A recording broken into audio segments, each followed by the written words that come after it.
in our condition, normal condition, because I would like to try the MotoGP bike on rain, but at the moment seems a bit too much, let's say.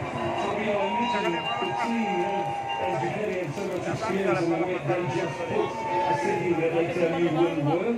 Do you have any input on how you want the city, or you just trust them and go ahead? Well, for sure we start from our base setup of the dry, and we do all the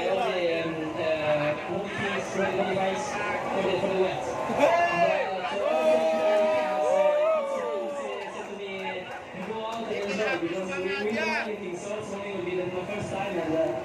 So that's sort of changed our approach again. So 27 lap race was going to be a big old survival race, I think, trying to manage the tyres and whatnot.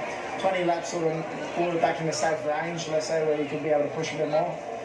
Now having wet, you know, this should stop pretty soon, and when it does stop, I'm assuming it's going to pull up pretty quickly. And yeah, the track won't dry completely, but I think some areas will become dry towards the end of the race. But no, fingers crossed it just stops now and we can get back underway. Jack, thanks for your time. Good luck.